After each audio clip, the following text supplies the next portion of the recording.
ఆంధ్రప్రదేశ్ రాష్ట్రంలో ఏం జరుగుతోంది? ఆంధ్రప్రదేశ్ రాష్ట్రంలో పోలీసులకు సంబంధించిన రూల్ బుక్ నడుస్తోందా, లేదా కూటమి పార్టీ అధికారంలోకి రాకముందే టీడీపీ చేసిన కమెంట్ల నేపథ్యంలో రెడ్ బుక్ రాజ్యాంగం ఏమైనా నడుస్తుందా? ఈ ప్రశ్న ఇప్పుడు చాలామందిలో ఇప్పుడు మెలుగుతోంది. ఎందుకంటే మనం చూస్తూ ఉన్నాము 2019 నుంచి 2024 మధ్యలో వైసీపీ అధికారంలో ఉన్నప్పుడు విధ్వంసకర పాలన జరిగింది. ప్రతి ఒక్క టీడీపీ కార్యకర్తని భయపెట్టారు, భయోందోళనకు గురి చేశారు, రాష్ట్రంలో లేకుండా తరిమి కొట్టారు, అక్కడి నుంచి వెళ్ళిపోయేలాగా అలాంటి ఒక భీతావహమైన వాతావరణాన్ని క్రియేట్ చేశారన్నది చెబుతూ వచ్చింది కూటమి.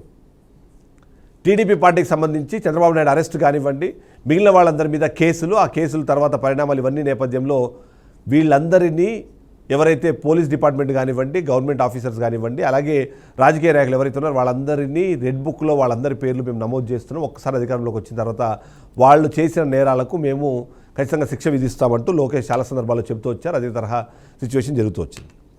2024లో పరిస్థితి మారింది. కూటమి ప్రభుత్వం అధికారంలోకి వచ్చింది. అధికారంలోకి వచ్చిన తర్వాత రెడ్ బుక్ రాజ్యాంగం నడుస్తుందంటూ చాలా సందర్భాల్లో వైసీపీ ఆరోపణలు చేస్తూ వచ్చింది. 1.5 సంవత్సరం తర్వాత ఈ మధ్యకాలంలో జగన్మోహన్ రెడ్డి బర్త్డే సందర్భంలో జరిగిన పరిణామాలు, అక్కడ చోటు చేసుకున్న సంఘటనలు, వాటి నేపథ్యంలో మరొకసారి రెడ్ బుక్ రాజ్యాంగానికి సంబంధించిన డిస్కషన్ ప్రారంభమైంది.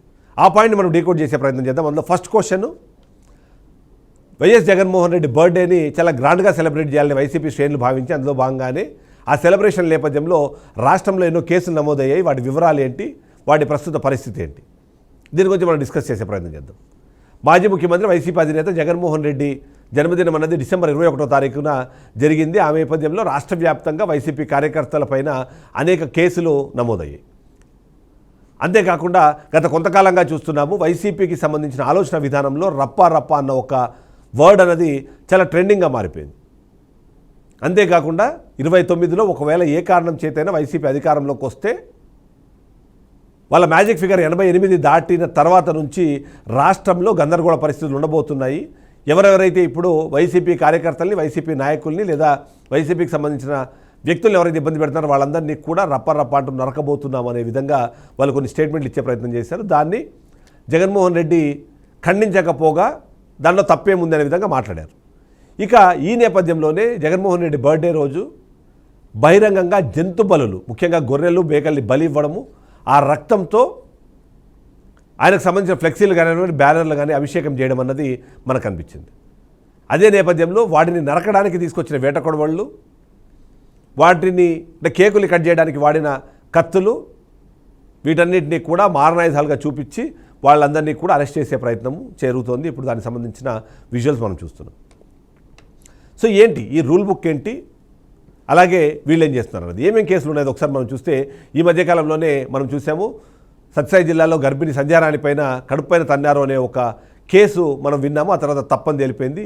మొన్న ఈస్ట్ గోదావరి, అనంతపురం జిల్లాల్లో జంతుబలు ఇచ్చారనే పేరుతో మొత్తం 13కు పైగా కేసులు నమోదు చేసి వాళ్ళందరినీ అరెస్ట్ చేసిన పరిస్థితి కనిపిస్తుంది. ఇక పోలీసుల నుంచి ఫిర్యాదులు వచ్చాయి, వాటి కారణంగానే మేము ఈ చర్యలు తీసుకున్నామనే విధంగా చెప్పే ప్రయత్నం చేస్తున్నారు. కానీ ఆ నేపథ్యంలో వాళ్ళు తీసుకుంటున్న చర్యలు ఎలా ఉన్నాయన్న దాన్ని కూడా మనం చూడాల్సిన అవసరం ఉంది.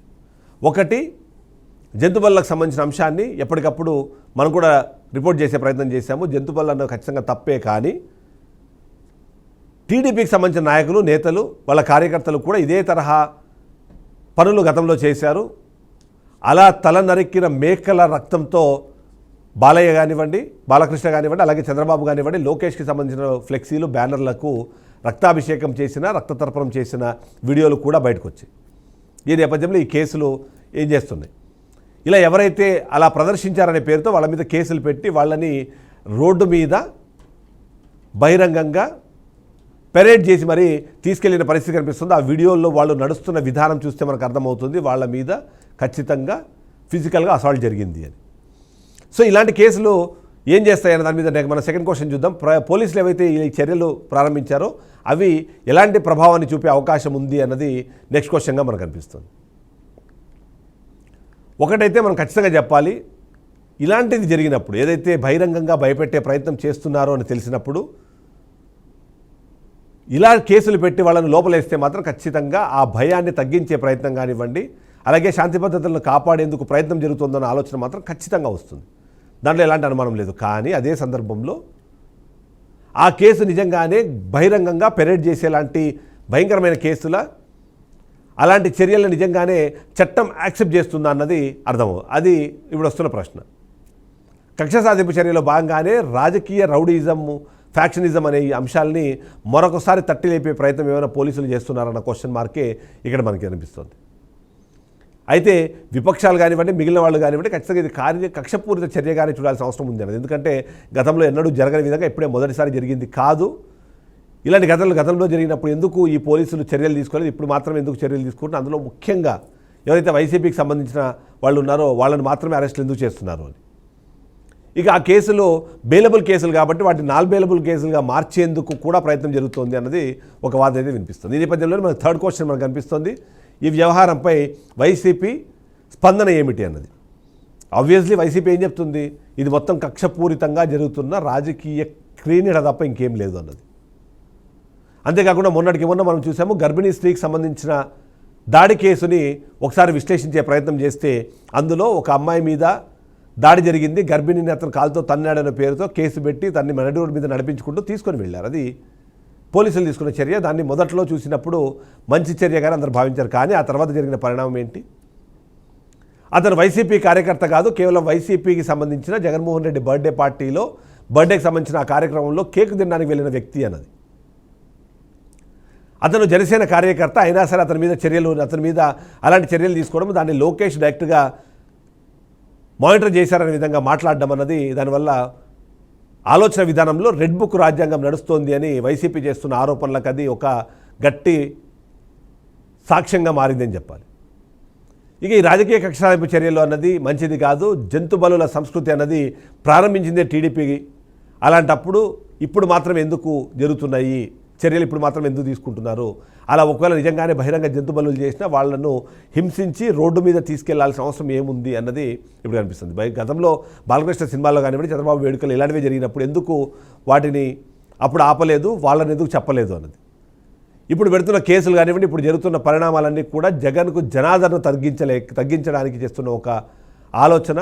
ఆ జనాదరణ చూసి భరించలేక టీడీపీ కేవలం డైవర్షన్ పాలిటిక్స్లో మాత్రం ఇలా చేస్తోంది అని వరద కళ్యాణిను మరికొద్ది మంది కూడా ఆరోపించిన ప్రయత్నం లేకపోతే మనం చూసాం.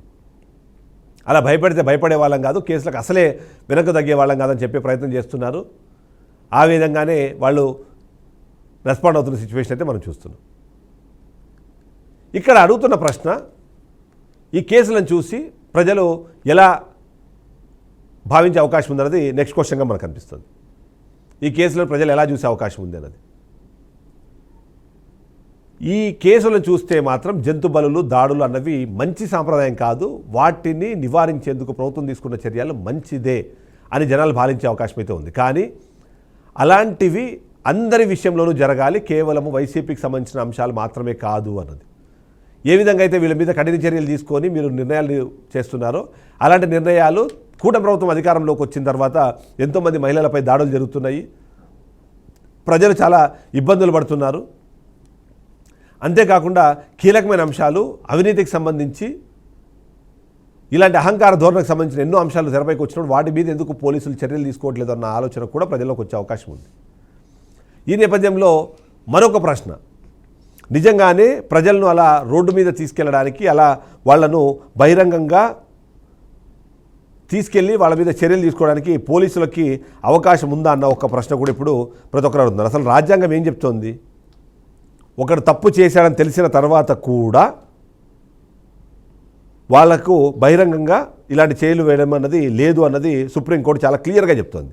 అనుమానితులు లేదా అరెస్ట్ అయిన వాళ్లను చివరి మనం చూసాము చాలా కేసుల్లో పోలీసులు ప్రెస్ మీట్లు పెట్టినప్పుడు కూడా వాళ్ళకి మొహాలకి ముసుగులు తొడిగి మరీ వాళ్ళని పోలీసులు ప్రవేశపెడతారు. ఎందుకంటే ఆర్టికల్ 21 ప్రకారము గౌరవప్రదమైన జీవిత హక్కు అన్నది, ప్రైవసీ అలాగే నిర్దోషిత్వం అనే ఊహ అన్నది వాళ్ళకు రాజ్యాంగం కల్పించే హక్కులో చూస్తున్నారు. కాబట్టి ప్రిజంప్షన్ ఆఫ్ ఇన్నోసెన్స్ పేరుతో వాళ్ళ ఫేసులు చూపించకూడదు అని 2014లో జస్టిస్ ఆర్ఎం లోధా నేతృత్వంలోని బెంచ్ సెక్యూరిటీ ఏజెన్సీలు నిందితులను చూపించే నేపథ్యంలో అది వాళ్ళ వ్యక్తిత్వానికి, గౌరవానికి డ్యామేజ్ ఉంది కాబట్టి అది ఇర్రివర్సబుల్ డ్యామేజ్ అవుతుంది. అదే నేపథ్యంలో వాళ్ళ ఎట్టి పరిస్థితి ఆర్టికల్ 21 ఉల్లంఘనగా ఉంటుంది కాబట్టి వాళ్ళు చూపించకూడదు అని చెప్పారు.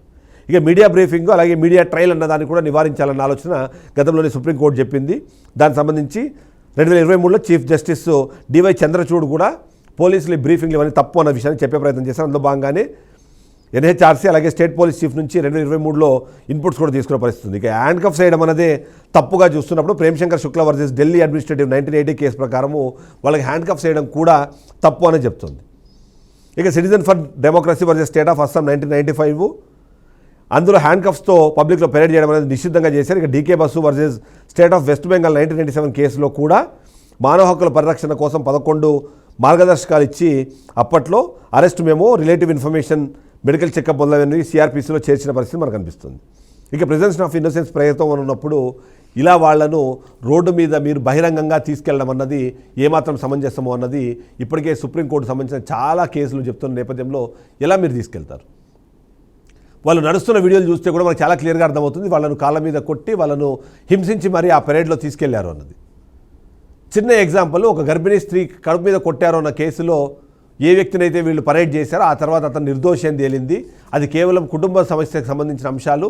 అందులో అతను వైసీపీ కార్యకర్త కాదు, జనసేన కార్యకర్త అనగానే నాలుగు ఖర్చుకొని ముక్కున వేలేసుకొని జరిగిన తప్పును సరిదిద్దుకునే ప్రయత్నం చేసింది కూటమి ప్రభుత్వం.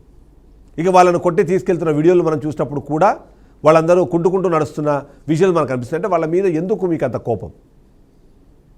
ఆ జంతుబళ్ళు కానివ్వండి ఇలాంటి ప్రదర్శించడం అన్నది నాన్ బెయిలబుల్ కేసులు అవుతాయి కాబట్టి, బెయిలబుల్ కేసులు అవుతాయి కాబట్టి వాళ్ళ మీద సారా కేసులు పెట్టి నాన్ బెయిలబుల్ కేసుల కింద మార్చే ప్రయత్నం చేస్తున్నారని వైసీపీ ఓవైపు ఆరోపిస్తుంది. మరోవైపు కేకులు కట్ చేయడానికి కత్తులు వాడారు, ఆ కత్తుల ద్వారా భయాందోళనకు గురి చేసే ప్రయత్నం చేస్తున్నారంటూ మరో 6 మందిని తీసుకెళ్లి మీరు లోపలేశారు, వాళ్ళని కూడా పెరేడ్ చేశారు. బాగానే ఉంది. నిజంగానే వీటి ద్వారా ప్రజలకు మీరు ఎలాంటి సందేశం ఇవ్వాలనే ప్రయత్నం చేస్తున్నారన్నది ఇవాళ విశ్లేషకులు అడుగుతున్న క్వశ్చన్. తప్పులు చేసి చిన్నపిల్లల మీద అత్యాచారాలు చేసి అఘాయిత్యాలు చేసిన వాళ్ళకేమో మీరు ఓవైపు సేఫ్ చేస్తున్నారు. డైరెక్ట్గా కేసుల్లో ఇన్వాల్వ్ అయిన వాళ్ళకి సంబంధించిన పాత రౌడీ షీటర్లు కానివ్వండి లేకపోతే అలాంటి గుండాలను కానివ్వండి మీరు మొహానికి ముసుగులు వేసి మరీ ప్రెస్ మీట్లలో ప్రవేశపెడతారు. కానీ ఇలాంటి వాళ్ళని, చిన్న తప్పులు చేసిన వాళ్ళను కేవలం వైసీపీ కార్యకర్తలు వైఎస్ జగన్మోహన్ రెడ్డికి సంబంధించిన బర్త్డే పార్టీలో బర్త్డే కేక్ సెలబ్రేషన్స్లో పాల్గొన్నారనే ఒక్క అక్కసుతో ప్రస్తుతం ఉన్న టీడీపీ ప్రభుత్వం చెప్పినట్టుగా వాళ్ళ మీద మీరు ఇలా కేసులు పెట్టడం, వాళ్ళని బహిరంగ పెరేడ్ చేయడం ఏమాత్రం సమంజసమని చెప్తున్నారు విశ్లేషకులు. ఆ ప్రశ్నకు సమాధానం చెప్తారు. నిజంగానే ఎవరైనా సుప్రీంకోర్టుకో లేకపోతే పైన కోర్టులకు వెళ్ళి ఈ యాక్టివిటీ ఏదైతే ఉందో దాన్ని ఒకవేళ ప్రశ్నిస్తే అప్పుడు తీసుకున్న చర్యలకి ఎవరు బాధ్యత వహిస్తారు? ఇప్పటికే మనం చూస్తాం 2019 నుంచి 2024 మధ్యలో పోలీసులు విచక్షణరహితంగా వ్యవహరించారని చెప్పి వాళ్ళ మీద ఇప్పుడు రెడ్ బుక్ పేరుతో వాళ్ళ మీద చర్యలు తీసుకుంటామని బహిరంగంగా టీడీపీ నాయకులు మాట్లాడుతున్న పరిస్థితుల్లో కేవలం 3 పేజీలు మాత్రమే తెచ్చాం, ఇంకో 97 పేజీలు ఉన్నాయని చెప్పి వాళ్ళ వైపు భయపెడుతుంటే అదే తరహా భయాందోళనని మరొకసారి జగన్మోహన్ రెడ్డి కూడా సృష్టించే ప్రయత్నం చేస్తూ ఉంటే పోలీసులు ఆలోచించాల్సిన అవసరం ఉంది అన్నదే ఇప్పుడు విశ్లేషకులతో పాటు న్యాయకోవిధులు చెప్తున్నమాట. కేవలం అధికారంలో ఉన్న నాయకుల్ని లేదా ఆ మంత్రులను సంతోషపరచడం కోసం ఇలాంటి కార్యక్రమాలకు పాల్పడితే ఆ తర్వాత జరిగే పరిణామాలు మీ కెరీర్ మీద మాత్రమే మచ్చగా మారిపోతాయి. దాని గురించి ఆలోచించుకోవాల్సిన అవసరం ఉంది అన్నది వాళ్ళు చెప్తున్నమాట. సో చూద్దాం, ఈ రూల్ బుక్కా రెడ్ బుక్కా, పోలీసులు దేన్ని ఫాలో అవుతున్నారు, దీని మీద కేసులు పడినప్పుడు అత్యున్నత న్యాయస్థానాలు ఏమి తీర్పులు ఇస్తాయి, దాని ద్వారా నష్టపోతున్న వాళ్ళు ఎవరు, ఆ నష్టాన్ని భర్తీ చేసేది ఎవరు? ఆ ప్రశ్నలు అయితే ఖచ్చితంగా ఎప్పటికీ ఉండిపోతాయి. ఇది వాళ్ళ పాయింట్ డీకోడెడ్. నెక్స్ట్ పాయింట్ డీకోడెడ్తో మళ్ళీ కలుద్దాం. స్టేట్ బీఆర్కే న్యూస్ తెలుగు సత్తా.